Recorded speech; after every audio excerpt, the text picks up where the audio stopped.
confiance est ma lumière, mon appui sur la terre, mon guide, ton regard, comme un phare, ton aide, mon espoir, comme un phare, comme un phare. Bon jeudi à la maison et bienvenue à cette deuxième émission Comme un phare. D'abord, spécialement un beau bonjour aux proches aidants des aînés de peu partout sur le territoire de la Gaspésie, je dirais même du Nouveau-Brunswick et des îles de la Madeleine. Donc, à l'émission aujourd'hui, j'ai le plaisir de recevoir Hélène Chagnon. Elle est infirmière clinicienne. Elle est chargée de projet aussi à la Clinique de la mémoire du C3S Rocher-Percé. Elle sera accompagnée de Stella Traverse. Elle est aussi directrice du soutien à domicile et des soins infirmiers au C3S Rocher-Percé. En deuxième partie, j'aurai le plaisir de vous présenter un magnifique reportage avec Janine Leclerc. Elle est proche aidante. Janine, je l'ai rencontrée au cours de l'été, au mois d'août dernier, directement au phare de Carleton. Donc, aujourd'hui, j'ai le plaisir de recevoir en studio Mme Hélène Chagnon. Bonjour. Bonjour. Hélène Chagnon et aussi Stella Traverse. Stella Traverse, bonjour. Bonjour. D'abord, juste vous présenter rapidement, Madame Chagnon, vous êtes la coordonnatrice, l'infirmière clinicienne chargée de projet de la Clinique de la mémoire? Tout à fait, oui. De Rocher-Percé. Du Rocher-Percé, effectivement. C'est moi qui monte le projet de la Clinique de mémoire et je travaille également dans le projet. Bravo. Et Stella Traverse, c'est le fun aussi que vous avez aussi accompagné aujourd'hui Madame Chagnon. Vous êtes directrice des soins à domicile. C'est quand même un gros poste au C3S du Rocher-Percé.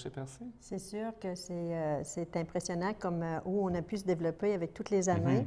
Puis je vous dirais qu'on a un beau programme puis pour notre population. Bien, bravo. Écoutez, ma première question s'adresse à vous. D'abord, on va se tutoyer, Stella, si tu permets, parce qu'on s'est connus dans une autre vie, évidemment. On était là au début de l'implantation de l'appui Gaspésie-les-Îles. C'est bien ça. Stella, d'où est venue l'idée d'implanter une clinique de la mémoire dans votre C3S chez vous, sur le territoire, chez Percé? Je vous dirais que ça a débuté avec des appels de projets qu'il y avait eu en 2009-2012 où nous, on n'était pas nécessairement dans cette série-là, où ça a quand même porté fruit au niveau provincial. Puis en 2012, on a été sollicité par notre agence pour présenter un projet. On a présenté pour notre agence qui s'est rendue au provincial, puis on a été choisi parmi plus de 30 projets sur 19 projets. Fait qu'on a été très, très heureux de savoir que notre projet avait été retenu. Bien, bravo, parce que c'est toujours un projet novateur. D'ailleurs, c'est un projet on s'entend que c'est vraiment uniquement dans les MRC Rocher-Percé. Oui, parce qu'il y avait un projet par région, fait qu'on a été choisi. Je vous dirais qu'on est en projet pilote, on est comme sur la lunette du ministère pour savoir comment ça va se passer, pour voir si ça va continuer dans l'avenir. Fait que là, on est pour 2 ans. Madame Chagnon, vous êtes l'infirmière clinicienne, vous êtes là depuis le début. On parle d'un projet d'environ 2 ans, puisqu'on fait comme allusion que c'est un projet novateur, un projet pilote. Quelle est la mission de cette nouvelle clinique de la mémoire étalée chez vous? La mission, c'est en premier lieu, c'est vraiment de faire du repérage. Quand on parle du repérage, pour que les gens nous comprennent, c'est qu'on fait du dépistage. Le but, c'est vraiment d'aller chercher les gens au tout début de la maladie et on les suit au fur et à mesure que la maladie va progresser. Est-ce qu'on peut penser que quand on dit repérage, peut-être pour les gens qui nous écoutent présentement à la maison, on veut aussi se diriger dans la prévention précoce des personnes qui pourraient débuter une maladie avec des troubles cognitifs, que ce soit apparenté à la maladie d'Alzheimer ou autres troubles connexes? Tout à fait. C'est vraiment ça qu'on veut faire. C'est vraiment un suivi. C'est vraiment de poursuivre dans Vous m'avez enlevé les mots de la bouche finalement, c'est exactement ce que vous avez dit. C'est du précoce, puis en faisant du repérage précoce, à ce moment-là, ces gens-là, on peut les suivre et tout au long du vieillissement, bien, ils vont avoir un appui là, au niveau de la clinique de mémoire. Bon, écoutez, on va en reparler tout à l'heure, puisque là, avant, j'ai un beau reportage à vous présenter. Cet été, au cours du mois d'août, j'ai rencontré Janine Leclerc à Carleton, ici même. Elle a passé l'été ici pour accompagner sa mère en fin de vie. Et j'ai eu une belle entrevue avec Janine Leclerc qu'on va écouter ensemble, puis on va revenir parler de la clinique de la mémoire juste après le prochain reportage avec Janine Leclerc. Merci. D'abord, Janine, merci d'avoir accepté mon invitation à se retrouver ici à Carleton, d'ailleurs devant le magnifique phare de Carleton. Janine, en partant, d'abord, je réitère toutes mes condoléances pour ta mère, Mme Leclerc, qui est décédée très récemment. Fait que merci d'être là. Merci, Régis. Janine, tu as quand même quitté Montréal en juin pour venir vivre ici, passer l'été à Carleton, au chevet de ta mère. Qu'est-ce qui t'a motivé à tout laisser à Montréal pour venir passer 3 mois quand même ici, à te rapprocher de ta mère? Je sais que ta mère était quand même en fin de vie, c'est ça? Oui. Bien, d'abord, je quittais Montréal après 31 ans et je m'en allais prendre mon cours de préposé aux bénéficiaires. Et ce qui a fait que j'ai décidé de venir passer l'été, c'est que c'était d'une évidence que je venais auprès de maman pour les derniers mois de sa vie. Parce qu'elle m'avait beaucoup manqué durant toutes ces années-là. Puis deuxièmement, j'avais, sans me donner toutes les fleurs, j'avais les capacités émotionnelles pour accompagner maman avec un certain recul et avec tout le bagage que j'avais eu en travaillant avec les personnes âgées, en faisant de la musicothérapie auprès des personnes âgées. Fait que ça l'avait aidé grandement à voir la souffrance, à voir tout ce que ça peut comporter, la fin de vie, parce que c'est grand, la fin de vie. Fait que je me sentais, comme on dit, d'aplomb pour faire ça. Sans enlever rien à ma famille, aux membres de ma famille, mais je savais que je pouvais faire ça. Mais au fait, c'est que d'abord, tu es travailleuse autonome. C'est un choix que tu as fait. Tu es partie jeune ici de la Gaspésie pour vivre à Montréal. Oui. Tu n'as pas eu l'impression un peu de sauter dans le vide, d'en venir en Gaspésie? C'est sûr que tu avais toute cette grande motivation-là, mais le fait d'arriver ici sans salaire pendant 3 mois, tu as dû avoir certainement un bon support de tout le monde autour de toi? Régis, je pense que quand on fait des gestes comme ça, les cadeaux viennent avec aussi. Et j'ai été bien accueillie ici chez des amis pour pouvoir être proche de maman. J'habitais à Carleton, donc ça me rapprochait de Maria, de la résidence Saint-Joseph. Et de un. Deuxièmement, je me sentais pas de limite. C'était comme l'évidence, pas de limite. Je savais que j'allais manger puis j'allais dormir. Ah oui, puis qu'après ça, je retournais à l'école. Fait que c'était 3 mois. Oui, j'ai sauté dans le vide, mais c'était un vide qui n'était pas si épeurant que ça. Qui n'était pas très vertigineux. Non. Janine, mais ça peut l'être pour quelqu'un, excuse-moi. Oui, c'est vrai, on n'est pas tout au même niveau. Non, c'est ça. non. L'émission Comme un phare est une émission qui est destinée aux proches aidants des aînés. Donc, c'est sûr que c'est tout à votre honneur, parce que dans le fond, c'est une belle action d'une proche aidante que tu as faite, Janine. Mais est-ce que, qu'est-ce que tu retiens de cette expérience-là? Tu as passé l'été même tout près de ta mère. Ta mère est décédée quand déjà? Le 8 août. OK, donc c'est Maman très est décédée récent. le 8 août, oui. Puis qu'est-ce que tu retiens d'avoir venu comme ça en accompagnement de ta mère pendant les 3 derniers mois?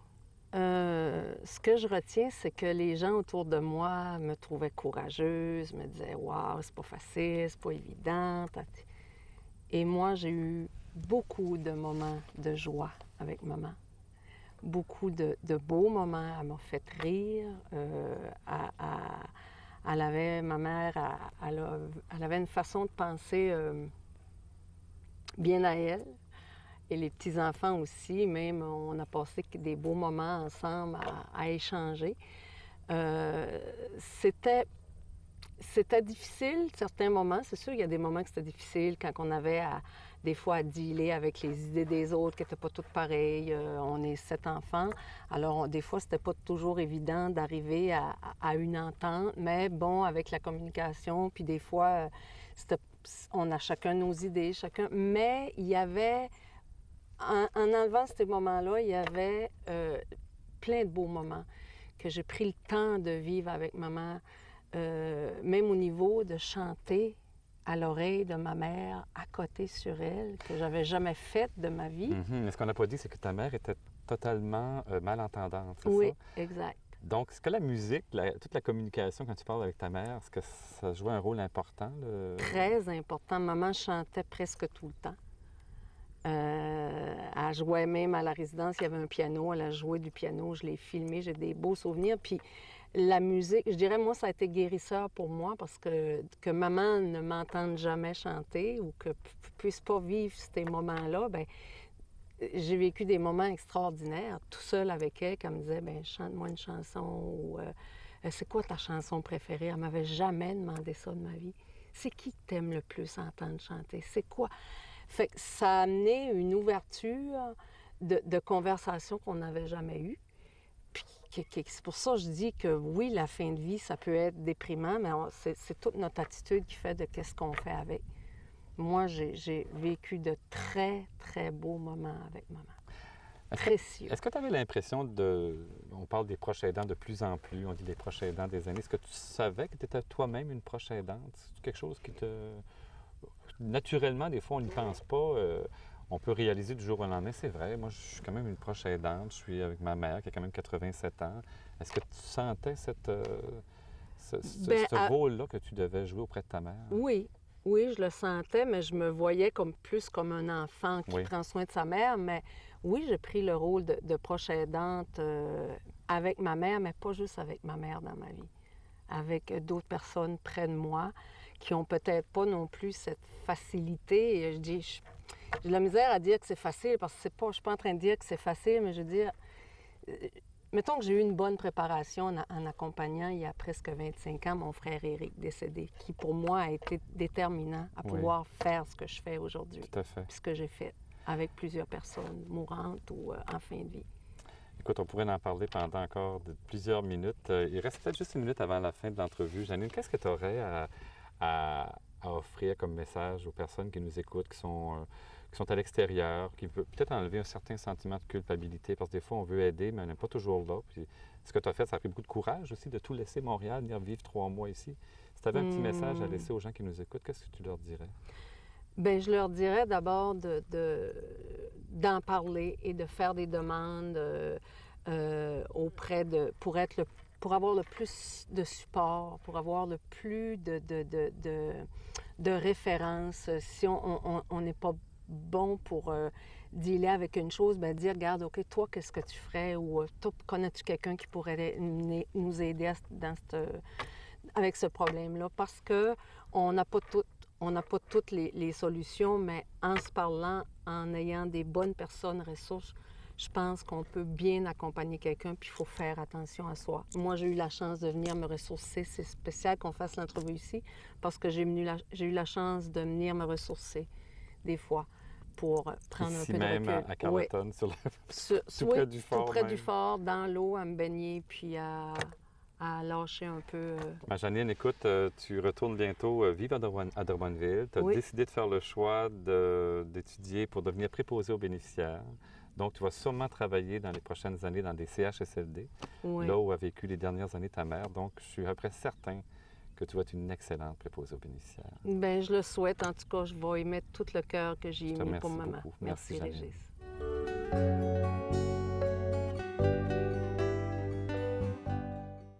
Bien, encore une fois, je réitère en fait mes condoléances à Janine et à toute sa famille aussi. C'est un beau reportage. Madame Chagnon, on revient toujours sur la clinique de la mémoire du Rocher-Percé, évidemment, intégrée avec le C3S Rocher-Percé. Si moi-même, je suis une personne qui présente des difficultés de mémoire, puis je veux vraiment me rendre chez vous, à quoi je dois m'attendre comme première approche, puis comme service, rapidement? Bien, en premier lieu, ça prend une référence médicale. À ce moment-là, si la personne elle-même ou la proche aidante, ou ça peut être aussi la femme, que son mari a des problèmes cognitifs, à ce moment-là, elle va demander une référence, elle va en parler avec son médecin de famille. Son médecin de famille nous donne une référence. Et là, à ce moment-là, moi, je contacte les personnes et je les rencontre. Bien voilà. Puis peut-être rapidement, il y a quelques secondes, Stella Traverse, quelle équipe professionnelle tourne autour de la clinique? Nous, on a une clinique mobile, nos professionnels se promènent. On a l'infirmière clinicienne, le neuropsychologue, l'ergothérapeute, travailleur social et tout ce qu'on a besoin pour répondre à notre clientèle. Écoutez, le temps nous file rapidement. Je pense qu'on rappelle le numéro de téléphone pour communiquer avec vous, 1-418, le 689-66-96. On dit que le poste est le 2529. Hélène Chagnon, merci beaucoup. Stella Traverse, merci pareillement. Moi, à la maison, j'aimerais vous inviter à revenir la semaine prochaine avec l'émission, pas la semaine prochaine, excusez-moi, dans 2 semaines, le 9 octobre, avec l'émission Comme un phare, j'aurai le plaisir de recevoir Hélène Saint-Laurent qui nous présentera un beau projet, reportage, pas reportage, mais repérage des personnes atteintes de la maladie d'Alzheimer jusqu'en fin de vie. Et aussi, je recevrai Jeanne Poirier qui vient des îles de la Madeleine, qui est directrice du Centre d'action bénévole, qui a un magnifique projet à nous présenter aux îles de la Madeleine. Donc, je vous souhaite une belle semaine. Prenez soin de vous, reposez-vous, puis je vous revois le 9 octobre prochain.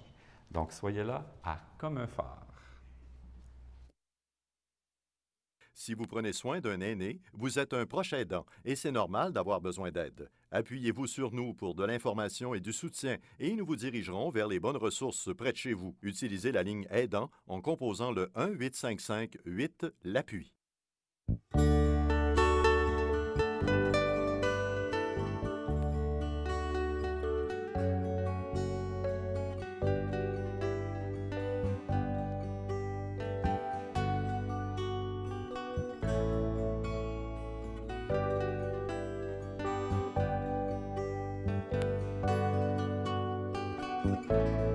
Comme un phare.